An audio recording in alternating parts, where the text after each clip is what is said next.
like et abonne-toi, ou une personne mettra une main noire sur ta porte ce soir. Les vidéos effrayantes suivantes sont relativement nouvelles sur internet, et ont le nombre de vues le plus bas que j'ai pu trouver. Certains n'ont même pas été vus du tout, ce qui fait de vous la première personne à les voir. Numéro 10. Jill Prévost, propriétaire, se trouve au sous-sol d'un immeuble locatif, lorsqu'elle aperçoit un chat furieux qui garde le haut de l'escalier. L'animal furieux et sifflant s'abat sur elle en quelques secondes. Regardez cette partie, et vous verrez le chat s'attaquer à son sac à main de toutes ses forces. Jill le tient simplement devant elle pour se protéger. Sinon, cet animal déchaîné aurait pu facilement grimper sur sa jambe. Il n'y a pas d'autre issue que de passer devant le chat et de monter les escaliers. Une fois en haut, elle attrape immédiatement un balai et reste coincée dans la maison jusqu'à ce que le propriétaire revienne. Cette vidéo est vraiment bizarre, jusqu'à ce que vous réalisiez que le chat se dirige instinctivement vers les zones qui causent le plus de dégâts, comme le visage et la gorge. Même s'il s'agit d'un chat domestique, il n'en protège pas moins son territoire avec tout ce qu'il a. Alors qui sait ce qui se serait passé si le propriétaire n'était pas venu au secours de Jill à temps? Numéro 9.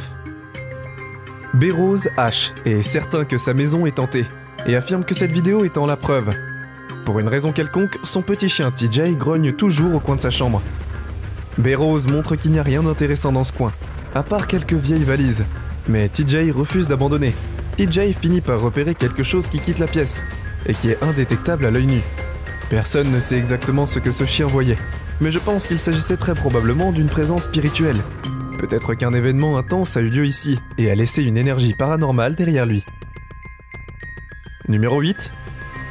Un jeune chien regarde la télévision tout seul, et commence à faire une vidéo pour s'amuser. Au bout d'un moment, il doit faire quelque chose dans une autre pièce. Alors, il pose le téléphone une minute et enregistre accidentellement ce type à sa fenêtre. Quelqu'un passe par la fenêtre plusieurs fois en l'espace d'une minute. Je pense qu'il s'agit de barres métalliques sur les fenêtres, donc peut-être que cette zone a été confrontée à des effractions. Dans ce cas, il y en avait une autre sur le point de se produire. Mais cet étrange orbe flottant apparaît dès que la silhouette disparaît. Alors peut-être s'agit-il plutôt d'une sorte d'intrus paranormal. Numéro 7. Upbeat Jason met une caméra casque et se promène dans le quartier avec son ami sur des vélos BMX. La vidéo est surtout une belle vue de la campagne jusqu'à ce qu'il croise des voisins avec des chiens agressifs et s'en laisse. Jason tente de passer devant eux au lieu de prendre un autre chemin et se retrouve soudain flanqué des deux côtés. Un chien se jette directement sur Jason. Les mâchoires claquent. Je ne pense pas qu'ils soient entrés en contact, mais je peux dire au son de leur aboiement qu'ils sont prêts à attaquer. Il est clair qu'il aurait protégé leur territoire si Jason était resté dans les parages. Ce qu'il ne fait pas. Mais juste au moment où il pense être à une distance sûre, il attend et entend des aboiements derrière lui. Et la poursuite reprend. Finalement, un adulte les rattrape et met rapidement leur vélo à l'arrière de son camion avant qu'il ne se passe autre chose. J'espère vraiment que les deux amis ne passeront plus jamais devant cette maison à vélo. Numéro 6. Scud Newbie se rend dans un lieu de rencontre local et décide de faire une petite vidéo YouTube en chemin. Les routes sont glissantes, à cause de la pluie, et la visibilité est plus faible qu'à l'accoutumée. Mais Scud a déjà parcouru cette route en skateboard des milliers de fois, et ne s'inquiète pas. Il est à une rue de sa destination lorsqu'il commet l'erreur de baisser les yeux pendant une fraction de seconde. Regardez à nouveau et vous verrez qu'il s'en est fallu de peu. Le véhicule passe bien trop près, et n'a même pas le temps d'actionner le klaxon. Scud Newbie s'en moque et continue à avancer. Il est difficile de dire qui était en faute, mais je suis content que tout le monde aille bien. Numéro 5. Il est minuit passé, et une youtubeuse nommée NJ de Green Eyed Angel explore une ville fantôme, complètement abandonnée. Elle n'a même pas fini l'introduction de sa vidéo que des choses bizarres commencent à se produire. Il m'a fallu quelques écoutes, mais je peux entendre le vent murmurer son nom d'ici. Apparemment, le vent a aussi d'autres choses à dire. Des bruits étranges continuent de suivre NJ alors qu'elle se faufile à travers les vieux bâtiments, remplis de toiles d'araignées et d'architecture pourrie. Après environ 20 minutes d'exploration, NJ s'arrête et croit voir une silhouette grisâtre qui la regarde. Des bruits de pas derrière elle l'envoient crier dans la nuit. Numéro 4. Un youtubeur nommé Darren's Northern Life fait une chasse de dernière minute à la fin de la saison. Il aperçoit très tôt un camion garé et sait que d'autres chasseurs doivent être dans les parages, ce qui signifie que tout le monde doit faire très attention. Peu de temps après, il se retrouve dans l'une des pires situations qu'un chasseur puisse imaginer. Darren entend le coup de feu siffler près de sa tête, et se met à l'abri derrière les arbres. Les autres chasseurs n'ont toujours pas remarqué qu'il tire sur une autre personne et semble être hors de portée des cris. Darren se met à l'abri et n'arrive pas à croire ce qui vient de se passer. Plus tard, il retourne au camion et enregistre leur plaque d'immatriculation.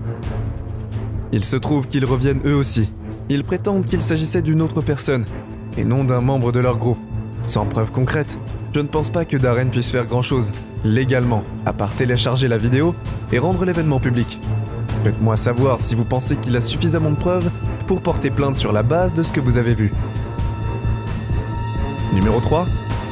Avec une planche Ouija à la main, un youtubeur nommé Contagious Noise emmène sa petite amie et sa sœur dans une vieille grange qui se trouve juste au-delà des limites de la ville. Elles sont sûres que cette grange est très hantée, et donc l'endroit parfait pour contacter l'autre côté. Au début, le groupe rit et s'amuse, mais il ne faut pas longtemps avant que la situation ne devienne alarmante. Dites-moi si l'aiguille a vraiment l'air de se déplacer toute seule ici. Ils entrent en contact avec l'esprit d'un enfant de 4 ans, qui pourrait s'appeler Ryan. Ils essayent de lui poser quelques questions, quand ils sortent de nulle part le nom de Grace, qui est le nom l'une des filles. Les esprits ne semblent pas vouloir donner de vraies réponses. Parfois, la planche Ouija épelle simplement des lettres au hasard. Au moment où ils ont l'impression qu'un esprit se moque d'eux, un bruit aléatoire confirme leurs soupçons. Chacun d'entre eux promet qu'il ne s'agit d'une blague, et ils décident de réessayer. Cette fois, la planche Ouija sort un seul mot. Numéro 2. Anthony vit à proximité d'un tas de terres agricoles abandonnées qu'il a toujours voulu explorer. Alors il prend son appareil photo et passe toute la journée à fouiner. Il ne sait rien de l'histoire de ces terres ni pourquoi elles ont été abandonnées, mais plus il découvre, moins il se sent seul. Les bâtiments sont tous des structures à un seul étage, dans des états de délabrement divers, et chacun d'entre eux est d'une certaine manière distinct et solitaire à sa façon. Lorsqu'il arrive à la maison principale, il est très nerveux et sent qu'on le regarde de loin. Dites-moi si vous entendez des chuchotements pendant le moment où il ouvre la porte. Je suppose que ça pourrait être les ressorts grinçants d'une vieille porte moustiquaire ou autre chose, mais on dirait vraiment qu'il pourrait s'agir de voix. Quoi qu'il en soit, l'intérieur de la maison est plutôt bien entretenu, surtout par rapport aux autres bâtiments, mais l'aura impie et implacable ne fait que croître à chaque pas qu'il fait. À un moment donné, une chambre d'enfant abandonnée donne littéralement la nausée à Anthony. Quelque chose de grave a dû se passer ici. Anthony parvient à inspecter le reste de la maison, même le sous-sol sans incident. Il est prêt à partir, mais une dernière surprise l'attend à la sortie. La porte se ferme brusquement, avec un claquement court et impoli. Exactement comme celui que les propriétaires utilisent lorsqu'ils sont fâchés contre quelqu'un qui se présente à leur porte. Je ne pense pas qu'Anthony ait fermé la porte tout seul, parce qu'il n'était pas à portée de main quand c'est arrivé. Et peut-être que c'est juste moi, mais je pense que je peux voir une sorte d'ombre brumeuse dans la fenêtre de droite. Par coïncidence, dans la même pièce que celle où il se trouvait. Numéro 1. Un youtubeur nommé JackWGN a de nombreuses vidéos démontrant son apparente capacité à manipuler des objets en n'utilisant que sa propre force énergétique. Ici, il fait tourner ses mains autour d'une serrure en se concentrant profondément. Il ne faut pas longtemps avant qu'il obtienne des résultats.